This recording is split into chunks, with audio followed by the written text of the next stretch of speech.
সামনে আসতে চলেছে রথযাত্রা, আর তাই তো এই গরমে চলো ঘুরে আসি পুরী থেকে।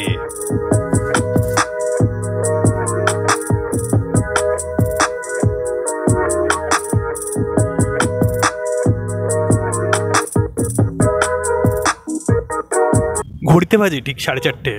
একটা উবের বুক করে চলে যাচ্ছি শালিমার। আজকে আকাশটা মেঘলা রয়েছে, হয়তো পরে বৃষ্টি হতে পারে। চলে এসেছি, এখনো হাতে অনেকটা সময় রয়েছে। সেই সময়টা তোমাদের আমি শালিমার স্টেশনটা পুরো ঘুরে দেখাবো। আর আমরা 6 জন যাচ্ছি, বুঝতেই পারছো 6 জন যেতে চলেছি পুরীতে হুল্লোড় হতে চলেছে। আর তোমাদের সঙ্গে আমি রয়েছি শানু, তোমরা দেখছো দুরন্ত শানু।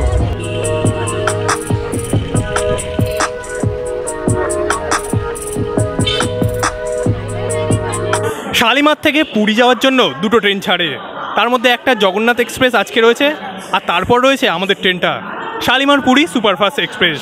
যাই হোক, জগন্নাথ এক্সপ্রেসের টাইমিংটা ছিল 6:50, যেটা অলরেডি অনেকটা পিছিয়ে দিয়েছে, আর তার টাইমিং হয়েছে রাত 10টা। আর আমাদের ট্রেনের টাইমিং 8:40। দেখা যাক সেটার কোনো পরিবর্তন হয় কি না, হলে তোমাদের অবশ্যই জানাবো। আর তাছাড়া তোমরা যদি পুরী যেতে চাও তাহলে হাওড়া থেকেও একটা ট্রেন পেয়ে যাবে, আর শিয়ালদা থেকে রয়েছে দুরন্ত। তোমাদের যেটা পছন্দ হয় সেটা তোমরা যেতে পারো। তবে আমি শালিমার পুরী সুপারফাস্ট এক্সপ্রেসের যে এক্সপিরিয়েন্স সেটা তোমাদের সাথে শেয়ার করব। আগে ট্রেনটা আসুক, ট্রেনটা আসলে তোমরাও আমার সাথে উঠে পড়বে। এছাড়া শালিমার থেকে গরিবরথ এক্সপ্রেস ছাড়ে, যেটা কিন্তু সম্পূর্ণ এসি এবং তার প্রাইসটাও একটু বেশি, তাই তোমরা চাইলে সেটাতেও ট্রাই করতে পারো।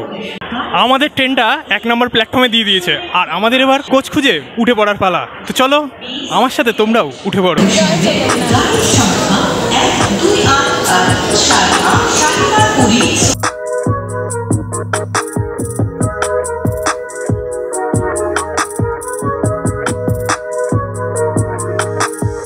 যাওয়ার সময় উইন্ডো সেট পেয়ে গেছি, তবে রাত্রিবেলা কতটা কি ভিউ দেখতে পাবো আমি জানি না। যদি কোনো ভালো অভিজ্ঞতা হয় তবে অবশ্যই তোমাদের কালকে সকালবেলা শেয়ার করব, কারণ রাত্রিবেলা সেরকমভাবে তোমাদের আমি কিছুই দেখাতে পারবো না। আর হ্যাঁ, কখন খড়গপুর ক্রস করছে সেটা তোমাদের জানিয়ে দেবো, আর রাত্রিবেলা ডিনারটাও আমরা ওই সময় করে নেবো। আমাদের ট্রেন শালিমার থেকে ঠিক 10 মিনিট লেট করে ছাড়লো, আর এখন এসছে সাঁতরাগাছি স্টেশনে। আমাদের ট্রেনটা শালিমার থেকে ছাড়ার পর থেকেই প্রচণ্ড হল দিতে দিতে চলেছে, জানি না কখন গিয়ে পৌঁছবো। আর নামেই সুপারফাস্ট এক্সপ্রেস, বাট এখনও পর্যন্ত মানে খুব একটা বেশি দূর যেতে পারিনি, আর টাইম প্রায় হয়ে গিয়েছে তোমার 9:30। তো বুঝতেই পারছো আজকে ট্রেনটা বেশ ঝোলাচ্ছে। রাতের অন্ধকারে আমাদের ট্রেন যখন প্ল্যাটফর্মগুলোকে ক্রস করছিল, তখন এই জনমানবশূন্য প্ল্যাটফর্মগুলি অদ্ভুত মায়াবী লাগছিল।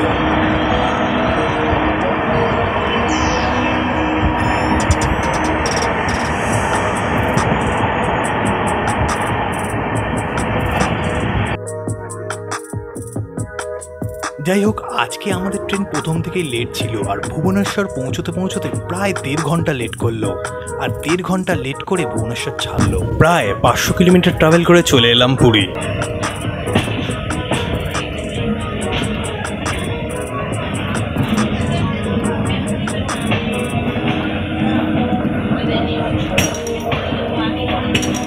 অবশেষে দেখতে পাচ্ছ আমাদের ট্রেনটা পুরী স্টেশনে ঢুকতে চলেছে। হ্যাঁ, আজকে আমাদের ট্রেনটা বেশ খানিকটা লেট রয়েছে। সাধারণত শালিমা পুরী এই সুপারফাস্ট এক্সপ্রেসটি খুব একটা লেট করে না, কিন্তু আজকে কেন জানি না অনেকটাই, মানে প্রায় 1.5 ঘন্টা লেট ছিল, এবং সেটা লাস্ট পর্যন্ত 1 ঘন্টা লেটে পুরী স্টেশনে ঢোকালো। পুরী স্টেশনটা দেখে আমার যেটা প্রথমে চোখ গেল সেটা হলো স্টেশনটা খুব পরিষ্কার পরিচ্ছন্ন, আর আমাদের ট্রেনটা থামতেই একসাথে প্রচুর লোক পুরী স্টেশনের গেটের দিকে ছুটে যেতে শুরু করলো। যদিও বা এই স্টেশন থেকে বেরিয়েই একটা স্ট্যান্ড পেয়ে যাবে, যেখান থেকে তোমরা অটো এবং ম্যাজিক ভ্যান করে সোজা স্বর্গদ্বার চলে যেতে পারো।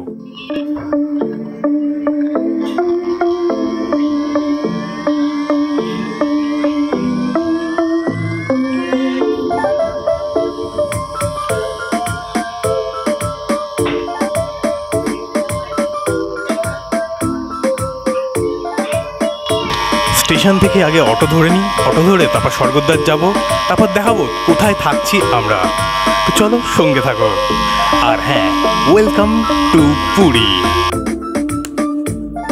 আর এই পুরী স্টেশনের মধ্যেই তোমরা দেখতে পাচ্ছ জগন্নাথ দেবের সাথে বলরাম ও সুভদ্রার একটা সুন্দর মূর্তি সাজানো রয়েছে।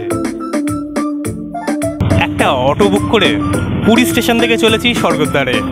স্বর্গদ্বারে কোথায় থাকবো সেটা তোমাদের গিয়ে দেখাবো। এবং স্বর্গদ্বার যেতে আমাদের 6 জনের ভাড়া পড়লো 300 টাকা।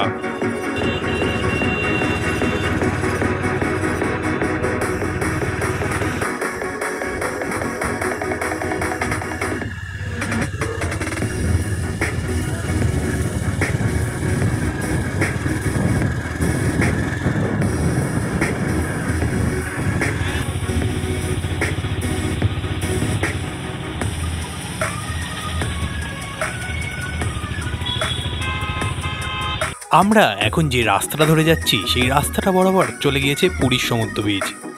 সকালের ভিউটা অসাধারণ সুন্দর লাগছে। যাই হোক, ভোরবেলায় রাস্তা ফাঁকা থাকায় 15 মিনিটের মধ্যে আমরা স্বর্গদ্বার পৌঁছে গেলাম।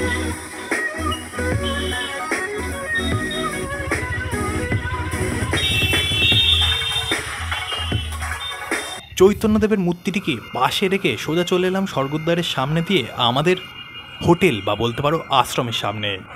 আমাদের পুরীতে এবার থাকার এটাই হচ্ছে জায়গা।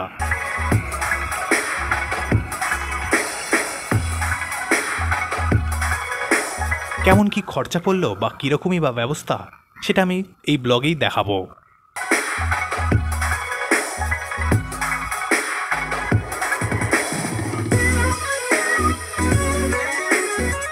পুরীতে থাকার জন্য আমরা পুরীর যখন টিকিট বুক করা হয়েছিল ট্রেনের, তখনই আমরা বুক করে নিয়েছিলাম পুরুষোত্তম গৌড়ীয় মঠ। হ্যাঁ, এখানের প্রতিদিনের ভাড়াটা একটু কম, তার উপর এখানে ঘরগুলোও বেশ ভালো, তোমাদের আমি সেটা দেখাবো।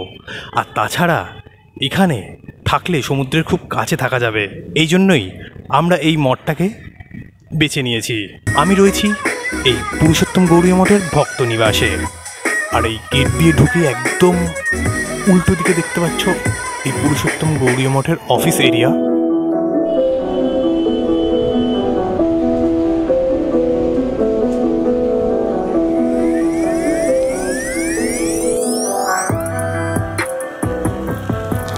দেখতে পাচ্ছ রুমটা খুব সিম্পলের ওপরে, 3 জন থাকতে পারবে। এরকম একটা বেড রয়েছে, এখানে একটা আয়না রয়েছে, আর এখানে র্যাকে জিনিসপত্র রাখা যাবে এই জায়গাটা। আর এই যে বাথরুমটা দেখতে পাচ্ছ, কোমোড রয়েছে, বেশ পরিষ্কার পরিচ্ছন্ন। সন্ধেবেলায় কিন্তু এখান থেকে বাইরেটা দেখতে বেশ ভালো লাগবে। আর এই দিকটা হচ্ছে সমুদ্রটা এদিকে। আর এই দেখতে পাচ্ছ কাকাতুয়া মিষ্টির দোকানের একদম গায়ে এটা। আর এখানে আশপাশে প্রচুর হোটেল এবং লজ এবং মঠ রয়েছে, আর সামনে ইস্কন রয়েছে। আর দেখতেই পাচ্ছ পুরীতে এসে প্রথমেই স্নান টান করে ফ্রেশ হয়ে নিয়েছি। এবার যাব পুরীর জগন্নাথ দেবের মন্দিরে পুজো দিতে। পুজোটা দিয়ে নিই, তারপরে নিশ্চয়ই সমুদ্রে স্নান করব। পুরী মানেই জগন্নাথ দেবের মন্দির, আর তাই তো প্রথমেই চলে এসেছি জগন্নাথ দেবের মন্দিরে পুজো দিতে এবং দর্শন করতে। যাই হোক, আমরা দক্ষিণ দিকের গেটটা দিয়ে ঢুকে পড়লাম। এখন বেলা বাজে 10টা, তাই জন্যই মন্দিরে আজকে এখন অল্প ভিড় থাকলেও বেলা বাড়ার সাথে সাথে এই ভিড়টা আরও অনেক বেড়ে যাবে। এছাড়া জগন্নাথ দেবের এই মন্দিরটি 4 ধামের মধ্যে একটি ধাম, এই জন্য হিন্দু ধর্মের মানুষের কাছে এটির ঐতিহ্য আলাদাই। তাছাড়া এই মন্দিরে ঢুকতে গেলে চটি, জুতো, ব্যাগ এবং তার সঙ্গে ফোন, ক্যামেরা যা থাকবে সব জমা রেখে ঢুকতে হয়। তাই জন্য ভিতরে ভিডিও আমার পক্ষে করা সম্ভব না, তাই তোমাদের বাইরে থেকে মন্দিরটা খুব সুন্দরভাবে দেখিয়ে দিচ্ছি। আর সামনেই রথযাত্রা আসতে চলেছে, তাই জন্যই তো সেজে উঠছে পুরী।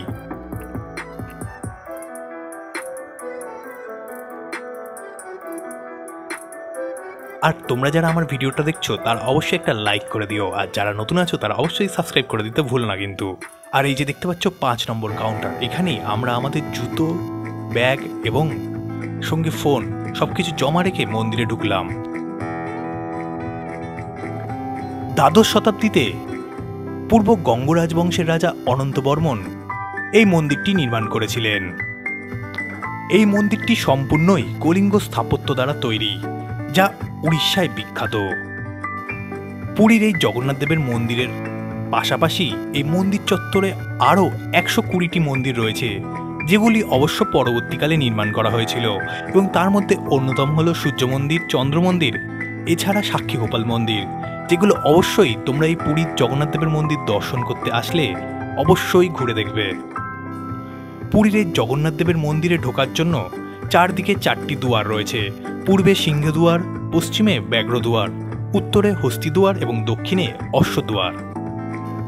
পুরীর এই মন্দিরটি পূর্বে মুসলিম শাসকদের দ্বারা বারবার আক্রমণ হয়েছিল। এই জন্যই এই মন্দিরটিকে মুসলিম শাসকদের হাত থেকে বাঁচানোর জন্য তখনকার দিনের পাণ্ডারা জগন্নাথ দেবের মূর্তিকে লুকিয়ে রেখেছিলেন, এবং পরবর্তীকালে এই নিয়মই হয়েছিল যে এই মন্দিরে হিন্দুরা ছাড়া অন্য কোনো ধর্মের মানুষের প্রবেশ নিষিদ্ধ করা, এবং এর ফলে আজকের দিনে এই মন্দিরে হিন্দু ধর্মের মানুষ ছাড়া অন্য কেউ প্রবেশ করতে পারে না। যেহেতু সকাল থেকে পুজো দেওয়ার জন্য কিছুই খাওয়া হয়নি, তাই জন্য আমাদের সবারই খিদে পেট চুইচুই করছিল। তাই জন্য সমুদ্রে স্নান করতে যাওয়ার আগে দুপুরের খাবারটা সেরে নেওয়ার প্ল্যান করলাম। তাই জন্যে আমরা একটা হোটেলে ঢুকে পড়লাম এবং হোটেলে এখানে ভেজ থালি আমরা অর্ডার করে নিলাম।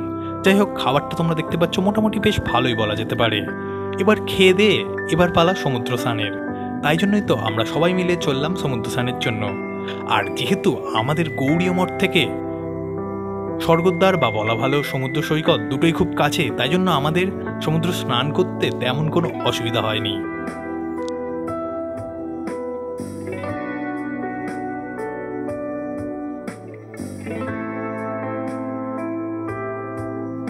যাই হোক, সবাই মিলে সমুদ্রতে স্নান করার পরে হোটেলে বা বলা ভালো আশ্রমে বেশ কিছুক্ষণ রেস্ট নিয়ে নিলাম। তারপরে আবারও বেরিয়ে পড়লাম পুরীর জগন্নাথ দেবের মন্দিরের উদ্দেশ্যে। হ্যাঁ, তোমাদের বলে রাখা ভালো, এই জগন্নাথ দেবের মন্দিরে যেতে স্বর্গদ্বার থেকে আমাদের 6 জনের 150 টাকা নিয়েছে অটোতে। আর তোমরা বিকেল 4:30 থেকে 5টার মধ্যে আসলে পুরীর জগন্নাথ দেবের মন্দিরে ধ্বজা পরিবর্তন দেখতে পারবে। এইটা দেখার জন্যই আমরা সবাই মিলে বেশ কৌতূহলী ছিলাম। আর এছাড়াও আমরা সকালবেলা যে মন্দিরে পুজো দিয়েছিলাম তার প্রসাদও এই সময় দেওয়া হবে, তাই জন্যই আমরা সবাই মিলে গিয়েছিলাম মন্দিরে আবারও। আজকে পুরীর ওয়েদারটা বেশ ভালো ছিল। যাই হোক, এই ব্লগটা বেশ লম্বা হয়ে যাচ্ছে, তাই জন্য পুরীর রাত্রিবেলার সি বিচের যে মার্কেট বা সি ফুড এগুলো সবই নেক্সট পার্টে দেখাবো তোমাদের। তাই সঙ্গে থেকো। আমি শানু তোমাদের সঙ্গে আবারও ফিরে আসবো নেক্সট ব্লগে।